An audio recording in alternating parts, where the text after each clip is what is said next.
मुझे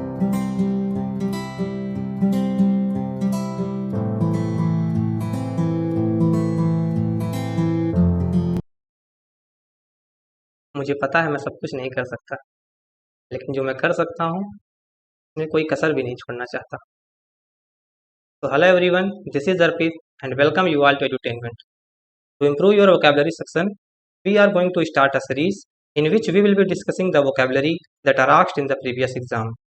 Each lecture will be divided into 3 parts. In the first part, we will discuss 5 synonyms or antonyms. In the second part, we will discuss 5 one-word substitution, and in the third part, we will discuss 5 idioms and phrases. मेरे प्यारे दोस्तों, किसी भी exam की तैयारी शुरू करने का सबसे पहला स्टेप क्या होता है कि हम प्रीवियस एग्जाम में आए हुए क्वेश्चन को अच्छी तरीके से कवर कर लें। इससे हमें यह पता चलता है कि किस प्रकार के क्वेश्चन हमारे एग्जाम में पूछे जा रहे हैं और हमारे एग्जाम का जो हम तैयारी कर रहे हैं उसका आखिर लेवल क्या है। तो इस पूरी सीरीज में हम आपको प्रीवियस एग्जाम जैसे SSC CHSL, SSC CGL, air force, NDA, CDS, इन जैसे एग्जाम में पूछे गए सारे वोकैबुलरी कवर करने वाले हैं, जो आपको अपकमिंग एग्जाम के लिए बहुत ही यूजफुल साबित होने वाली है। तो before any further delay, let's start the lecture. सबसे पहले पढ़ेंगे सिनोनिम्स हम। पहला आपका वर्ड है एबंडन। आपके पास 4 ऑप्शन है। एबंडन का मतलब क्या होता है? गेट, अक्वायर, फारसेक या एग्जाइल। बताना है आपको सिनोनिम्स। देखिए, एबंडन का जो हिंदी मतलब होता है वो होता है त्यागना। ध्यान से पढ़िएगा, त्यागना मतलब छोड़ देना, कोई चीज त्याग देना। लेकिन गेट का मतलब क्या होता है? गेट का मतलब होता है पाना। सेकंड ऑप्शन में आते हैं एक्वायर। एक्वायर का मतलब भी होता है प्राप्त करना या पाना। ये गेट का सिनोनिम्स है। एक्वायर का मतलब होता है प्राप्त करना। फारसेक, देखिए फारसेक का मतलब होता है त्यागना। ये एबंडन का सिनोनिम्स हो जाएगा। इसका और सिनोनिम्स क्या हो सकता है? फारगिव, एब्डिकेट भी हो सकता है इसका सिनोनिम्स। फारगिव, एब्डिकेट, एबंडन, फारसेक, ये सब सिनोनिम्स हैं। सबका मतलब होता है त्यागना या छोड़ देना। एब्डिकेट का जो रियल मीनिंग होता है वो होता है पद त्यागना। जैसे राजा अपना पद त्याग दे या प्राइम मिनिस्टर या प्रेसिडेंट अपना पद त्याग दे, वहां पर यूज होता है एब्डिकेट का। फोर्थ वर्ड है आपका एग्जाइल। एग्जाइल का मतलब क्या होता है? एग्जाइल का मतलब होता है देश निकाला। हिंदी में बोलते हैं देश निकाला। जब किसी व्यक्ति को देश से निकाल दिया जाता है, कोई गलत काम करता है, पेट्रियोटिक नहीं रहता है अपने देश के प्रति, तो उसे देश से निकाल दिया जाता है, वहां पे यूज करते हैं एग्जाइल, देश निकाला। यहाँ पे जो आपका एबंडन का सिनोनिम्स है वो है फारसेक। अगला वर्ड है देखिए अरोगेंस। बताइए, 4 ऑप्शन है आपके पास। ब्लिस, पोलाइटनेस, हॉटी या हॉटीनेस। क्या होगा? देखिए, अरोगेंस का मतलब क्या होता है? एक वर्ड होता है, यहाँ पे लिखते हैं हम अरोगेंट, ARROGANT। अरोगेंट का मतलब होता है घमंडी। ये अरोगेंट जो होता है ये होता है एडजेक्टिव। इसी का जो नाउन फॉर्म होता है वो होता है अरोगेंस। ये होता है नाउन। अरोगेंस का मतलब होता है घमंड। ध्यान दीजिएगा, अरोगेंट का मतलब होता है घमंडी, ये एडजेक्टिव होता है। लेकिन अरोगेंस का मतलब होता है घमंड, ये नाउन होता है। अब ऑप्शन देखते हैं। ब्लिस, ब्लिस का मतलब क्या होता है? ब्लिस का मतलब होता है खुशी। जब आदमी बहुत खुश होता है ना, उसे कहते हैं ब्लिस, इज ब्लिसफुल। कहते हैं ना ब्लिसफुल पर्सन, मतलब जो हमेशा खुश रहता है। अगला वर्ड है पोलाइटनेस। पोलाइटनेस मतलब क्या होता है? ये अरोगेंस का लगभग उल्टा ही है। घमंड, पोलाइटनेस मीन्स नम्रता। कहते हैं ना बहुत पोलाइट है, बहुत नम्र है, बहुत है काइंड ही है। अगला वर्ड है हाटी। हाटी का मतलब क्या होता है? हाटी एडजेक्टिव है। अगर यहाँ पे अरोगेंट होता ना, अरोगेंट, तो यहाँ पे हाटी इसका सिनोनिम्स हो सकता था। लेकिन यहाँ पे दिया क्या है? नाउन। तो हमें कोई ऐसा वर्ड ढूंढना है जो नाउन हो। तो यहाँ पे हार्टीनेस जो है ये इसका होगा सिनोनिम्स। हार्टीनेस का मतलब होता है घमंड और हार्टी का मतलब होता है घमंडी। यहाँ पे ध्यान दीजिएगा, है अरोगेंस। अरोगेंस है तो हम लगाएंगे किसी नाउन को, तो हार्टीनेस हो जाएगा यहाँ पे। बच्चे जल्दीबाजी में से हाथी भी लगा सकते हैं। लेकिन ये देखिए, ध्यान दीजिए, ये हमारा एडजेक्टिव है और यहाँ पे दिया है नाउन। तो नाउन का जो सिनोनिम्स है वो नाउन ही हो सकता है। हार्टीनेस क्या है? नाउन, मतलब होता है घमंड। आगे चलते हैं। तीसरा वर्ड जो हमारा है वो है अपोलॉजी। इसका बताना है आपको सिनोनिम्स। 4 ऑप्शन है आपके पास: रिग्रेट, कर्स, स्कोल्ड या पार्डन। देखिए, अपोलॉजी का मतलब होता है एक्सक्यूज, क्षमा मांगना।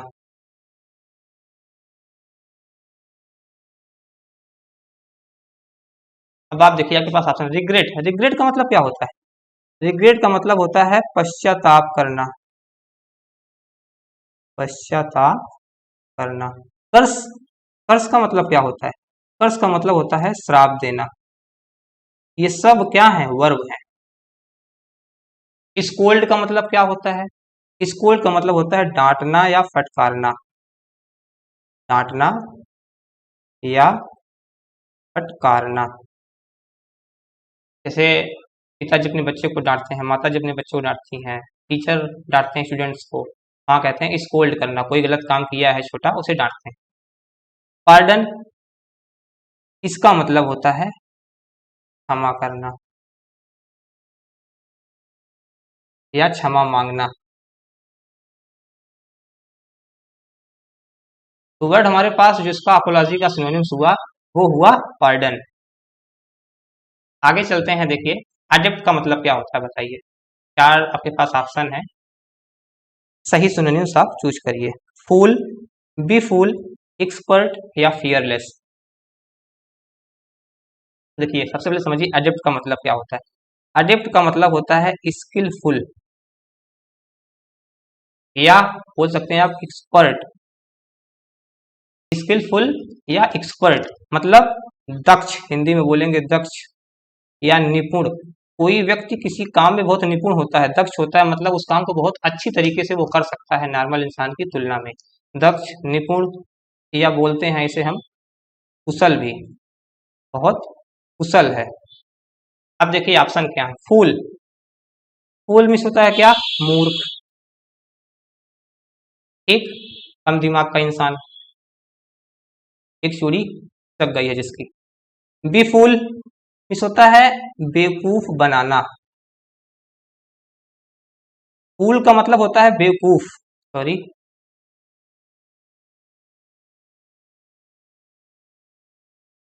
और बी फूल का मतलब होता है बेवकूफ बनाना। ये नाउन है और फूल क्या है? यहाँ पे एडजेक्टिव है और ये क्या है? नाउन है। एक्सपर्ट, आप देखिए, मैंने बताया ना आपको ऊपर ही, आप बता सकते हैं कि एक्सपर्ट क्या है इसका सिनोनिम्स। एक्सपर्ट का मतलब वही हुआ दक्ष, निपुण या कुशल। फियरलेस, फियर का मतलब होता है डर।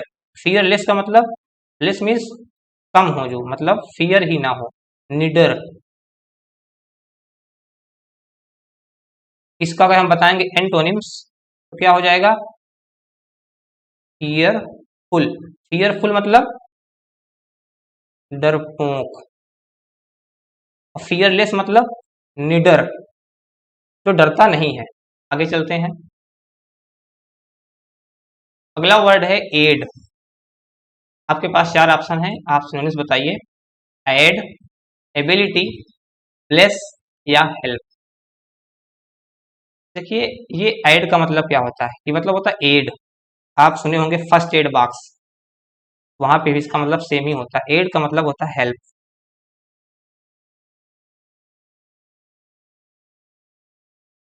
हिंदी में बोलेंगे सहायता करना, ठीक है। इस एड का मतलब क्या होता है? जोड़ना। तो ये तो हो ही नहीं सकता। एबिलिटी का मतलब होता है एबिलिटी, कैपेसिटी, क्षमता। किसी क्षमता क्या है? एबिलिटी किसी व्यक्ति की क्षमता होती है और कैपेसिटी किसी बर्तन की क्षमता होती है। उसमें कितना पानी आ सकता है, कितना तेल आ सकता है, उसमें कितना सामान रखा जा सकता है, उसका वैल्यूम एक प्रकार से होता है कैपेसिटी। ब्लेस, ब्लेस का मतलब क्या होता है? आशीर्वाद देना।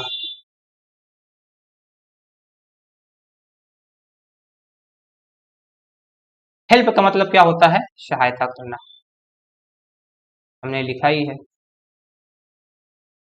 तो आप बता सकते हैं कि एड का जो सिनोनिम्स है, एप्रोप्रिएट सिनोनिम्स, वो है हेल्प। हमने 5 सिनोनिम्स तैयार कर लिए हैं।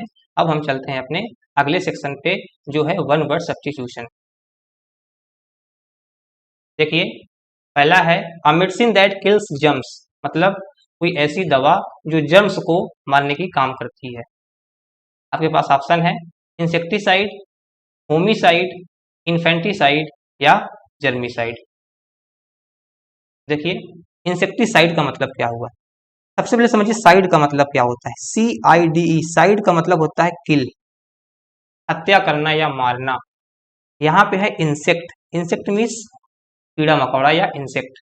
तो इंसेक्ट को मारने की जो दवा होती है, a medicine that kills the insect, उसे कहते हैं इंसेक्टिसाइड।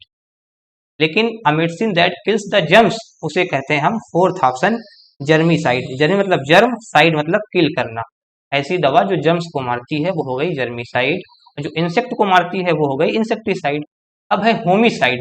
होमी का मतलब क्या हुआ, पर्सन, व्यक्ति। साइड की मतलब हत्या या किल करना। तो जब आप मर्डर करते हैं किसी पर्सन का, उसे कहते हैं होमिसाइड। इसे हम बोलेंगे मर्डर ऑफ अ पर्सन। इसे हिंदी में ये भी बोलते हैं नर हत्या, किसी मैन की हत्या करना, किसी पर्सन की हत्या करना। तो इस थर्ड कर लीजिए इसे। तीसरा है इन्फेंटिसाइड। अब यहाँ भी साइड का मतलब वही हुआ मर्डर करना। इन्फेंट का मतलब क्या हुआ, नवजात। इसे हिंदी में बोलते हैं नवजात, मतलब ऐसा बच्चा जो अभी अभी पैदा हुआ है। इन्फेंटिसाइड का मतलब नवजात शिशुओं की हत्या करना, killing infants, murder of infants, उसे कहते हैं इन्फेंटिसाइड। तो आप याद रखिएगा। अगला है a government of people, by the people and for the people. हम बचपन से पढ़ते आ रहे हैं। ये क्या है, डेमोक्रेसी की डिफिनीशन है। इसमें हम डायरेक्ट मार सकते हैं, ये डेमोक्रेसी की डिफिनीशन है। जो सीबीएसई बोर्ड से पढ़े हैं वो जानते हैं। डेमोक्रेसी की डिफिनीशन हम बचपन से पढ़ते आ रहे हैं, government of the people, by the people and for the people. Lincoln साहब का यही जो डिफिनीशन सबसे ज्यादा फेमस है। इसे हिंदी में बोलते क्या है, इसे बोलते हैं प्रजातंत्र। मतलब ऐसा तंत्र जहां प्रजा का राज चलता है, प्रजा द्वारा चुना गया जो व्यक्ति होता है वो शासन करता है, प्रजा खुद चुनती है, प्रजा की प्रभुत्व होता है। अब आते हैं अरिस्टोक्रेसी में। यहाँ पे क्रेसी का मतलब सेम होता है, क्रेसी का मतलब ही होता है रूल, टू रूल, मतलब शासन करना। अरिस्टो का मतलब क्या होता है, यहाँ पे अरिस्टो का मतलब होता है अरिस्टोक्रेट्स। अरिस्टोक्रेट्स वो व्यक्ति होते हैं जो समाज में उनकी बहुत उच्च स्तर होता है, नोबेल पर्सन, इन्हें बोलेंगे हम नोबेल पर्सन। कुलीन व्यक्ति हिंदी में बोलते हैं, या कह सकते हैं उच्च वर्ग के लोग, हाई क्लास पर्सन। तो जब किसी समाज में हाई क्लास पर्सन का प्रभुत्व होता है और वो शासन करते हैं, उसे कहते हैं अरिस्टोक्रेसी। और जब ब्यूरोक्रेट शासन करते हैं, ब्यूरोक्रेट्स मतलब जो ब्यूरोक्रेट्स होते हैं, जो ऑफिशियल लोग होते हैं, जैसे डीएम वगैरह है, मजिस्ट्रेट वगैरह हैं, ये सब क्या है, ब्यूरोक्रेट्स हैं। जब इनके द्वारा शासन होता है तो उसे कहते हैं ब्यूरोक्रेसी। ब्यूरोक्रेट्स मतलब official, officials. A government by officials known as bureaucracy, a government by noble person known as aristocracy, and a government of the people, by the people and for the people is known as democracy। ऐसे ही एक word और होता है, autocracy. Auto का मतलब क्या होता है यहाँ पे, ऑटो का मतलब होता है स्वयं, स्वयं मतलब सेल्फ, मतलब क्या हुआ, सेल्फ गवर्नमेंट। सेल्फ गवर्नमेंट का मतलब क्या हुआ, जब कोई एक ही व्यक्ति पूरा शासन करता है, कोई और चॉइस नहीं रहती है, एक ही व्यक्ति जो बोलेगा वही होगा, तो ऐसे शासन को बोलते हैं ऑटोक्रेसी। इसे बोलते हैं सेल्फ गवर्नमेंट। या उस व्यक्ति को क्या बोलेंगे हम, ये भी ध्यान लिखिए, नोट करिए, ऑटोक्रेट्स, मतलब जो स्वयं ही शासन करता है उस व्यक्ति को बोलेंगे ऑटोक्रेट्स। और ऐसे शासन को क्या बोलेंगे, ऐसी गवर्नमेंट को क्या बोलेंगे, ऑटोक्रेसी। आगे चलते हैं। नेक्स्ट है a person who does not believe in God. बहुत ही सिंपल है, इसे तो आप बता ही सकते हैं क्या होगा। ऐसा व्यक्ति जो भगवान पे विश्वास नहीं करता है, ईश्वर पे विश्वास नहीं करता है, उसे क्या बोलते हैं, देखिए, एक वर्ड होता है थीस्ट। थीस्ट मतलब वो होता है a person who believes in God, जो भगवान पे विश्वास करता है, इसे क्या बोलते हैं? आस्तिक।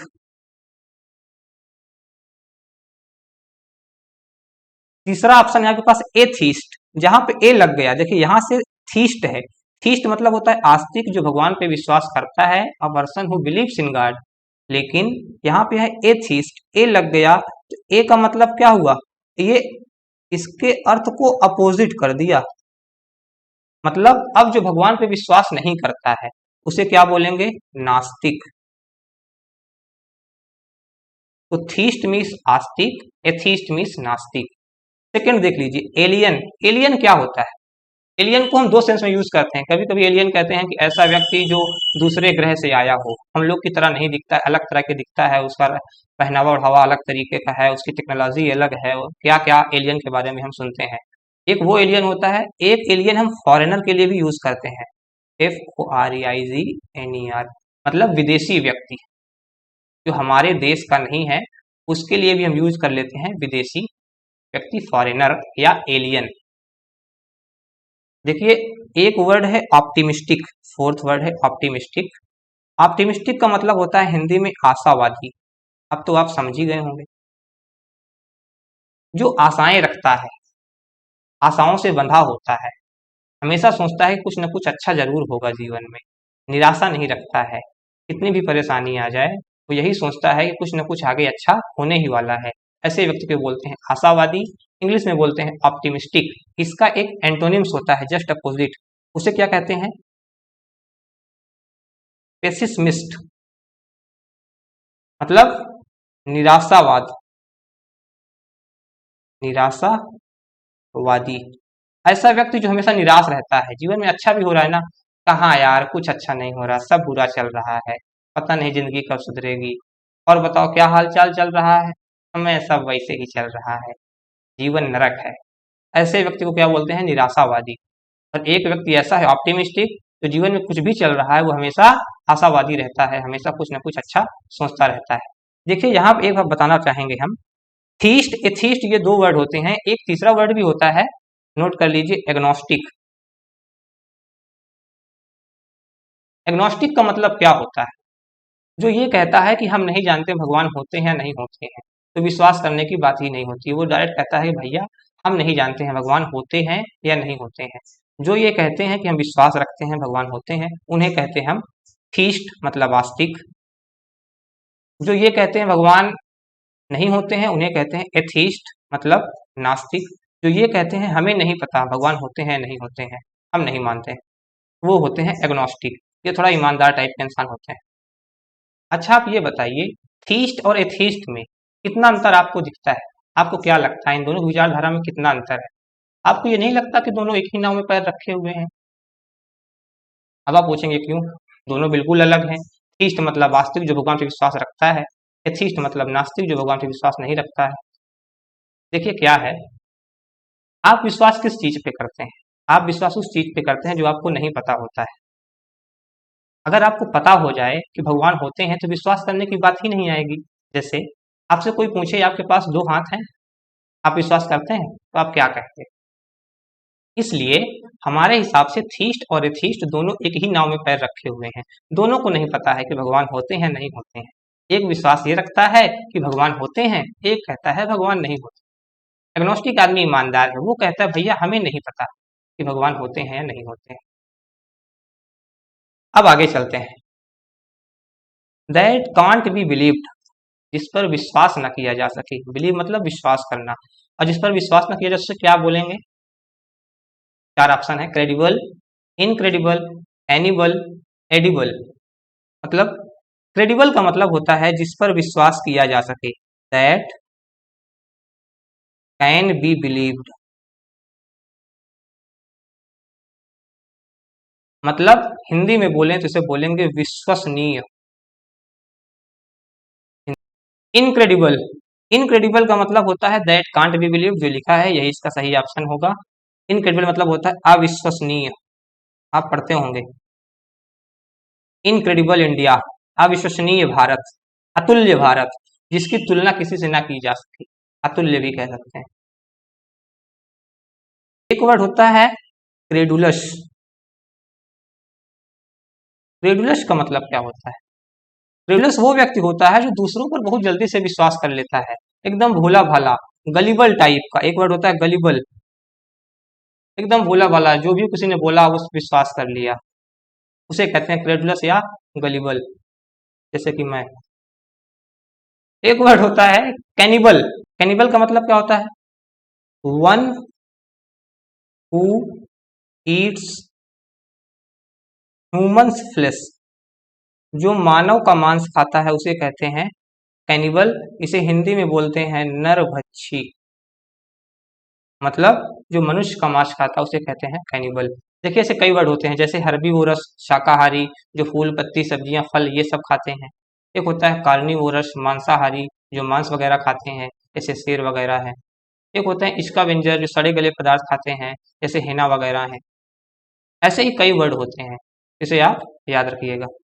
अगला वर्ड है एडिबल। एडिबल का मतलब होता है fit to be eaten. Fit to be eaten मतलब खाने योग्य, जो इतना शुद्ध है कि उसे खाया जा सकता है, खाने योग्य है, उसे कहते हैं एडिबल। आगे चलते हैं। नेक्स्ट है अ लवर ऑफ मैनकाइंड, जो मानव जाति को प्यार करता है उसे क्या बोलते हैं? चार ऑप्शन है आपके पास, मिजेंथ्रोपिस्ट, पैट्रियट, फिलैंथ्रोपिस्ट या समैरिटन। देखिए हम सब का मीनिंग आपको बता देते हैं। मिजेंथ्रोपिस्ट का मतलब होता है जो मानव जात से घृणा करता है। वन हु हेट्स मैनकाइंड, जो मानव जात से घृणा करता है उसे कहते हैं मिजेंथ्रोपिस्ट। इसका जस्ट अपोजिट है फिलैंथ्रोपिस्ट। इसका मतलब वही होता है जो हमने पूछा है, a lover of Mankind, one who loves Mankind, जो मानव जात से प्यार करता है, मानव प्रेमी। एक वर्ड होता है पैट्रियोट। पैट्रियोट का बिल्कुल अलग मतलब होता है, इन सबसे कोई मतलब नहीं।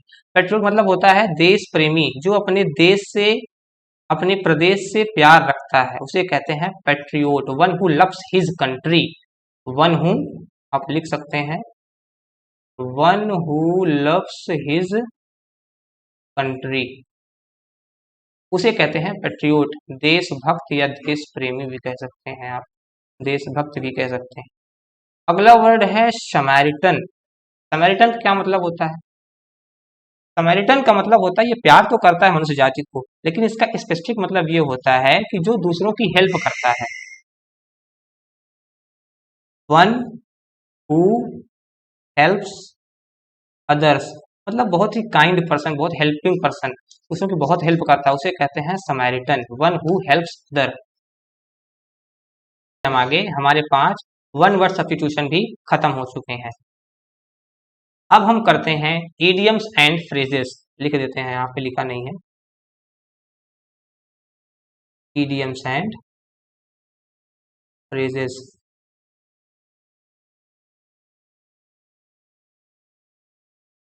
कलर चेंज कर लेते हैं। है अ रेड लेटर डे, इसका मतलब क्या होता है? A very bad day, an important day, a secret enemy या टू फील सिक। क्या मतलब होगा इसका? देखिए अ रेड लेटर डे का मतलब होता है बहुत ही इंपॉर्टेंट डे, बहुत ही इंपॉर्टेंट, बहुत ही सिग्निफिकेंट, जो बहुत ही यादगार दिन होते हैं, मेमोरेबल भी आप बोल सकते हैं, मेमोरेबल डे। तो आप बता सकते हैं कि इसका सही उत्तर होगा an important day, second option. A very bad day का मतलब होता है बहुत ही बुरा दिन। अ सीक्रेट इनमी, रहस्यमयी दुश्मन, है ना। स्नेक्स इन द ग्रास भी बोलते हैं इसके लिए, एक होता है idioms snakes in the grass, snake in the grass, आस्तीन का सांप, छुपा हुआ दुश्मन, उसे बोलते हैं a secret enemy. Secret means रहस्यमयी। टू फील सिक, बीमार महसूस करना, ये भी बोलते हैं टू बी अंडर वेदर। इसके लिए जो यूज करते हैं हम इडियम्स, वो यूज करते हैं to be under weather. Under weather होना मतलब बीमार महसूस करना, अच्छा महसूस ना करना, हेल्दी महसूस ना करना। आते हैं अगले वर्ड पे, वो है a dark horse. Dark horse क्या मतलब होता है? 4 ऑप्शन है आपके पास। A dark colour horse, a healthy horse, an unexpected winner, या अ वीक हॉर्स। आइए समझते हैं अ डार्क हॉर्स इडियम की उत्पत्ति कैसे होती है। हॉर्स राइडिंग हो रही होती है, एक घोड़ा काले रंग का होता है, डार्क रंग का। उस घोड़े को सबको लगता है ये घोड़ा जीत नहीं पाएगा, लेकिन लास्ट में वही घोड़ा विनर होता है। वहीं से उत्पत्ति होती है डार्क हॉर्स, मतलब छुपा रुस्तम इंसान। ऐसे इंसान जिसका भरोसा नहीं था कि जीत जाएगा, लेकिन लास्ट में वही जीत जाता है। आप कह सकते हैं छुपा रुस्तम। इसे हम बोलते हैं अनएक्सपेक्टेड विनर, अप्रत्याशित। हम बोल सकते हैं अप्रत्याशित विजेता। मतलब पहले से लग नहीं रहा था कि यही जीतेगा, लेकिन लास्ट में वही जीत जाता है। उसे कहते हैं अ डार्क हॉर्स। उम्मीद करते हैं अब ये आपको नहीं भूलेगा। एन अनएक्सपेक्टेड विनर, ये मत लगा के आ जाइएगा। अ डार्क कलर हॉर्स, काले रंग का घोड़ा। हेल्दी हॉर्स, ये भी नहीं होगा। अ वीक हॉर्स, कमजोर घोड़ा, ये भी नहीं होगा। चलते हैं आगे। लास्ट है blow one's own trumpet. Trumpet का मतलब क्या होता है? ट्रम्पेट के दो मतलब होते हैं। एक पाइप भी होता है जिसे बजाया जाता है फूंक करके, वो भी ट्रम्पेट होता है। ट्रम्पेट का मतलब चिघाड़ना भी होता है, हाथी जैसी आवाज करती है। एलिफेंट की जो आवाज होती है उसे भी ट्रम्पेट बोलते हैं। एक ट्रम्पेट का मतलब ये भी होता है ढिंढोरा पीटना। ढिंढोरा पीटना, ये तो आप समझ ही गए होंगे। ढिंढोरा पीटने का मतलब होता है अपने बखान करना, अपनी ही बात करना। किसी से आप कहो कि हमारे हाई स्कूल में पता है 90% आ गए। अरे क्या आए 90%, मेरे 95% आए थे। मेरे मामा लड़के के तो 96 आया था। और पता है इंटर में तो मेरे 97 आए थे। मतलब आप कुछ भी उनको बताओ, वो अपनी बात जरूर बताएंगे, अपनी ही बखान करते रहेंगे। ऐसे लोगों को बोलते हैं ढिंढोरा पीटने वाले इंसान। मतलब वो लोग हमेशा अपनी ही ट्रम्पेट बजाते रहते हैं। ही always blow one's own trumpet. तो इसका मतलब होगा प्रेज वन सेल्फ, जो अपनी ही तारीफ करता है। प्रेज प्रशंसा करना, वन सेल्फ मीन स्वयं, मतलब अपनी ही प्रशंसा करना। अगला है टू लीक द सीक्रेट, मतलब सीक्रेट को लीक कर देना, मतलब रहस्य को उजागर कर देना, इसे कहते हैं to leak the secret. Third है टू ब्रेक द ट्रम्पेट, नहीं इसका मतलब ये नहीं हुआ break the trumpet. To appreciate others, दूसरे को अप्रिसिएट करना। भाई वो खुद ही ढिंढोरा पीट रहा है, दूसरे को अप्रिसिएट कहाँ से करेगा वो, ये भी नहीं होगा। तुम्हारा जो एक्चुअल आंसर है वो है प्रेज वन सेल्फ। तो ब्लो वंस ओन ट्रम्पेट का मतलब होता है ढिंढोरा पीटना, मतलब अपनी तारीफ करना, अपनी खुद की तारीफ करना।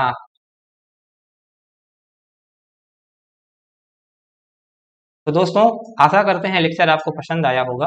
इस वीडियो में जो भी हमने वोकेबलरी आपको समझाई वो आपको अच्छे समझ में आई होगी।